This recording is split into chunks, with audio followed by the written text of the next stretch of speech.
This podcast is made possible by First Call. Let's end the addiction crisis together. The first step to a future free from addiction is to make the first call.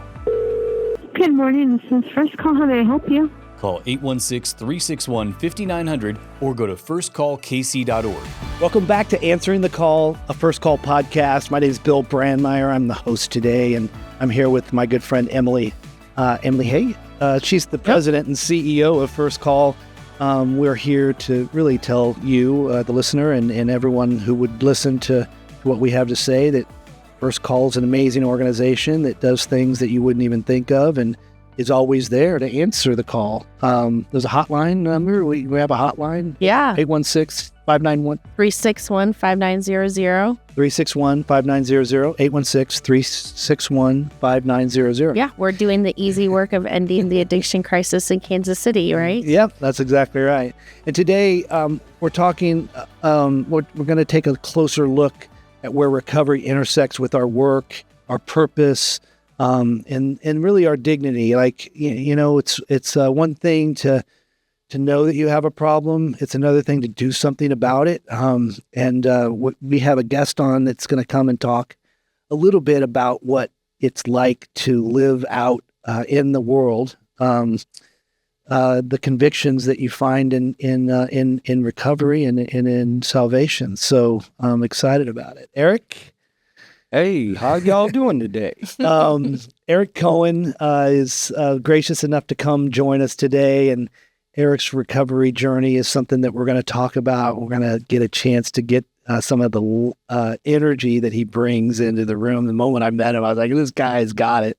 But welcome, buddy. Hey, well, thank you so much for having me on, first and foremost. You're welcome. I appreciate that. We're glad to have you, and really, I kind of love to start the conversation off, a little different every time. But Emily, how did you get to know Eric? And it's kind of a new relationship for you, right? It is. So we're still getting to know each other. But we were just saying before we hopped on, there's a really amazing initiative that is national, but there's been some concerted effort in Missouri called Recovery Friendly Workplace. And it's a challenging but simple concept of really what can workplaces do to make themselves more attractive to people in recovery, to retain staff, to adapt policies that are going to promote recovery and a healthy workforce. And so First Call has been involved with that because we want to be part of the solution for workplaces in Kansas City, and got to know Eric because he's really the champion at his company and has done some super innovative things. Ace Pipe has been such leaders with the recovery-friendly workplace movement. Well, shout out to Ace Pipe. You want to shout out to Ace Pipe a little? What do they do, and what are your feelings about it off the top of your head? Sure. So to give you a broad spectrum of what Ace Pipe does as a company is we are a wastewater company. We handle wastewater. So your poo is our money. All right. There you go. But what we do, considering the RFW initiative, the Recovery Friendly Workplace Initiative, well, there are many different steps we take. But one of the things I'll mention off the top of my head that I'm really grateful that we do is when we are a traveling company. We are also a federally mandated, we are DOT drivers. So we are a federal company. And one thing that we do when we send our guys out on the road, especially if they're in recovery, we always pair them with somebody else who will keep them accountable in recovery. And ACE has such a large population of people in recovery now that it's pretty easy to mix these guys together. And some of these guys, they're 30, 40 years into recovery. Some of these guys have done 20 years in the pen and coming out, and, they're out for 2 months, and now they're joining ACE and getting a whole new lease on life. And I really like to say it's a family there, brother, and that's a rare thing in a workplace. Totally. So it attracts all walks of life, and you're basically balancing corporate compliance with creative recovery. Yeah, absolutely. Absolutely. And it's a cool position to be in. I'll tell you that. Yeah. So what's your role been? How did that the engagement more formally with Recovery Friendly Workplace come to be? And how did you participate in that? So it actually all started with this amazing woman that used to work for ACE, and now she's part of our corporate team. Her name is Teresa Calvert, and she is the one that found out about the initiative initiative, the RFW initiative, to begin with. Mm-hmm. And when she left, she kind of put everything in my lap because I've been so transparent with my journey. You know, I am very quick to say that I'm in recovery. I share everything I have. I wear my heart on a sleeve because I believe that my testimony, or whatever you would like to call it, Sure. I believe that holds freedom for many other people, and it gives a place, an environment for people to feel comfortable talking about something so taboo in the workplace. Right. Yeah, because we expose people to our truth, and it scares people. Oh my gosh.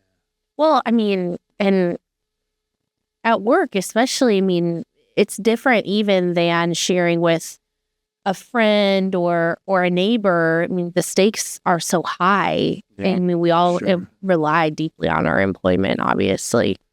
When I first got sober, I was part of an employee assistance program, and so that was the buzz term back then. Yeah.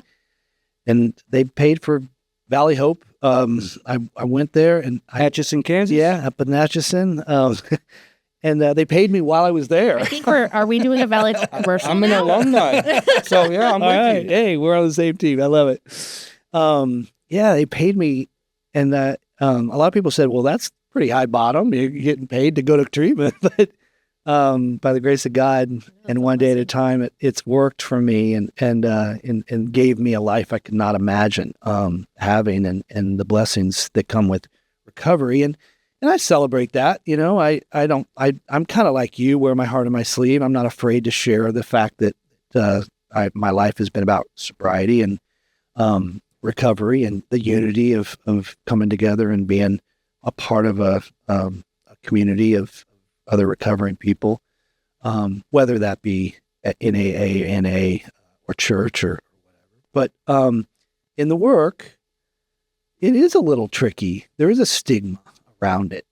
Talk about ACE, breaking down the stigma, reducing that sense of something's wrong with me, the shame that comes along with admitting that you're powerless. So, I mean, I feel like the first and foremost of this subject is the fact that active addiction, when you would admit to being in active addiction, it's almost like you're a leper. I mean, you are cast out, you're put to the side, and you are, like you said, for lack of a better word, you're shamed for doing so. And I've seen that in multiple workplaces in my own life. But what ACE does is we create that air of transparency and openness.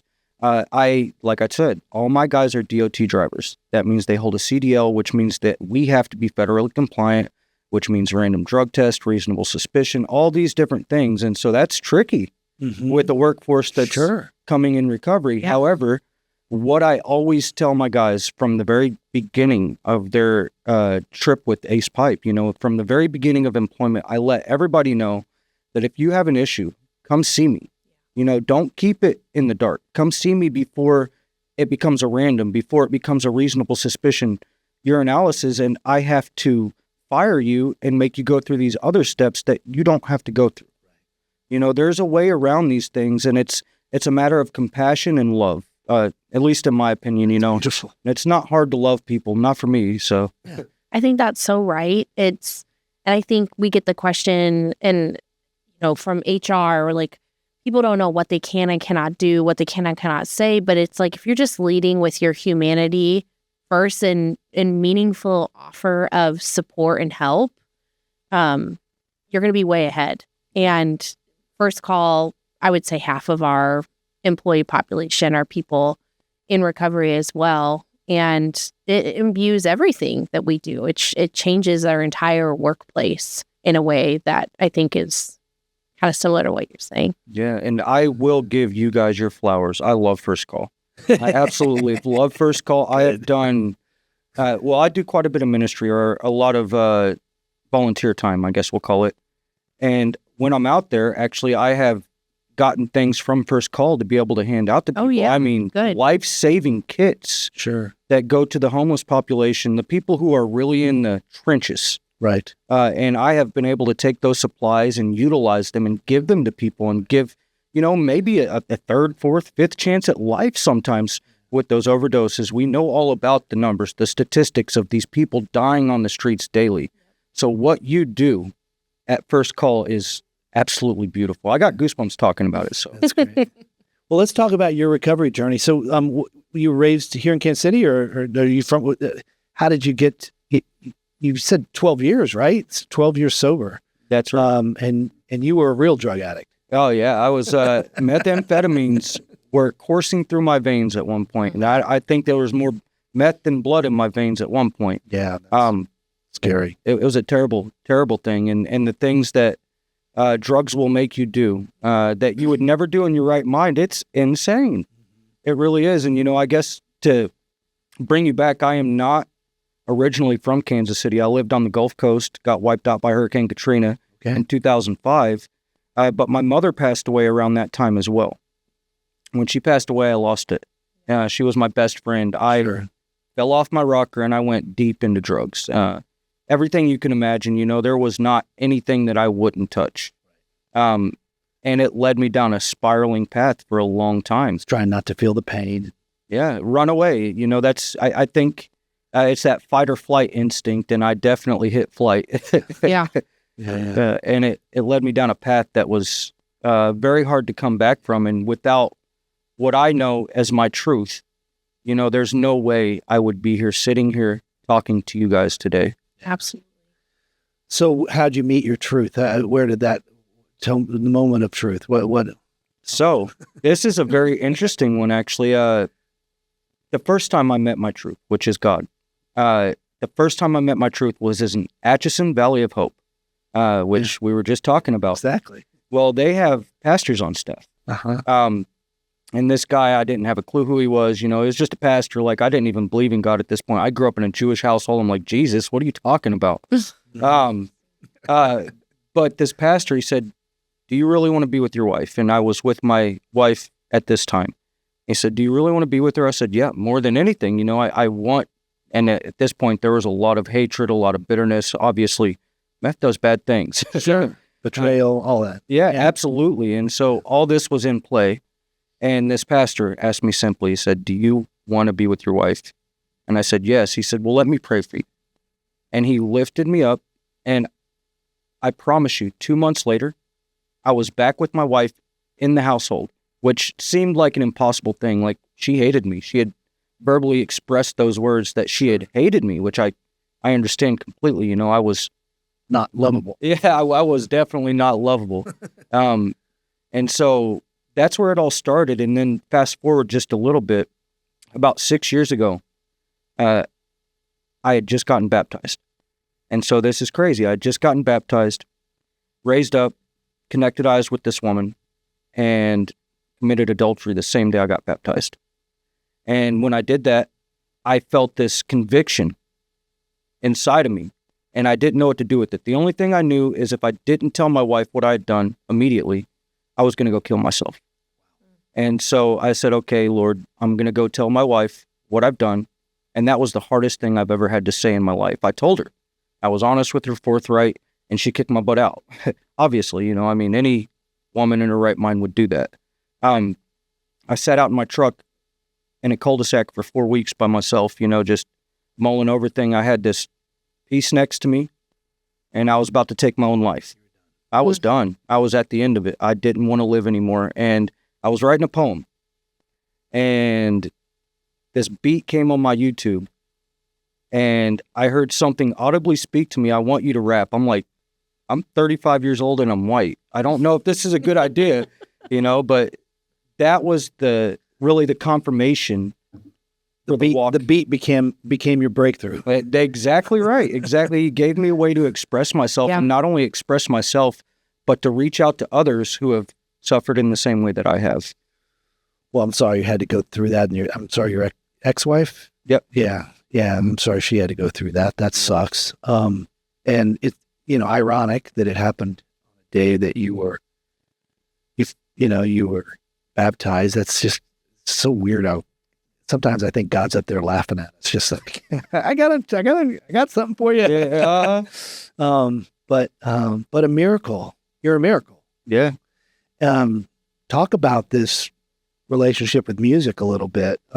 So it's taken you pretty far. You had some success. Yeah, absolutely. I have. And, again, I can give it all to one person, which he isn't on this earth.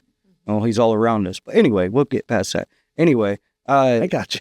he has allowed me this last 6 years since I've been doing music to accumulate about 48 songs in my catalog. Okay. I have won 3 awards and 2 at a national level. I mean, the 3rd biggest gospel award show in the United States. Yeah. And this year I am slated in 2 different award shows for 4 or 5 different awards at this point. So he is really doing something amazing. And this music has been it has been exactly what my soul needed. Mm-hmm. Exactly what my soul needed. I didn't have this outlet for expression. To take you back just a step. When I was 13 or 12, I got caught writing poems, and my parents had just divorced, and these poems were suicidal, homicidal, like they were not good. Mm-hmm. And so I stopped writing. Once those poems were found and the disciplinary actions I had to go through, I stopped writing for, 20 years. And then he gave me the gift back and gave me a way and ability to use it.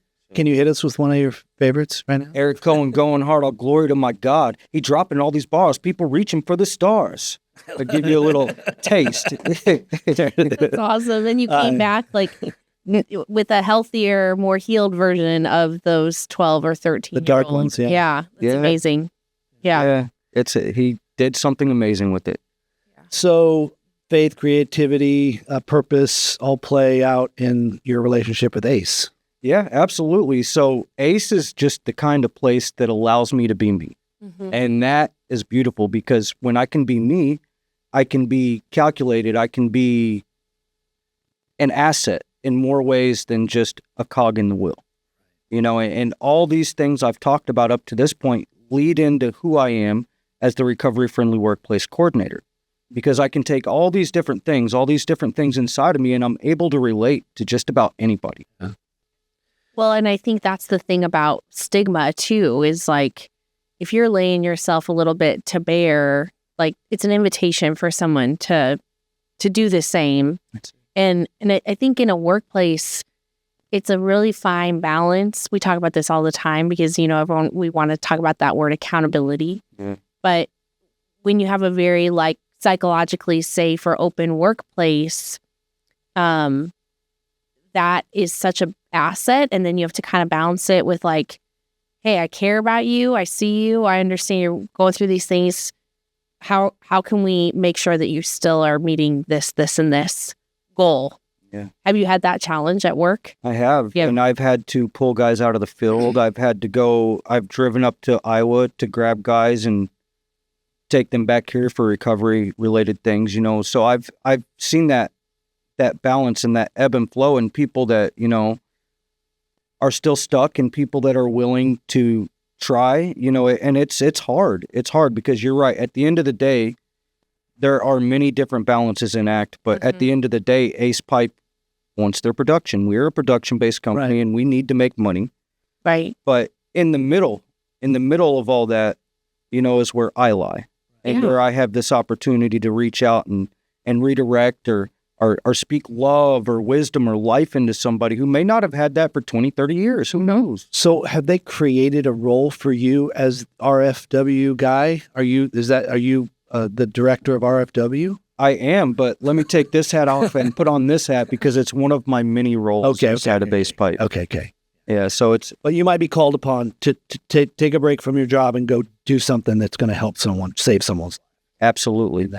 And Ace has done that. Yes. The other thing it seems like Ace understands, and it's back to that balance, is and this is kind of the core tenet of recovery-friendly workplace.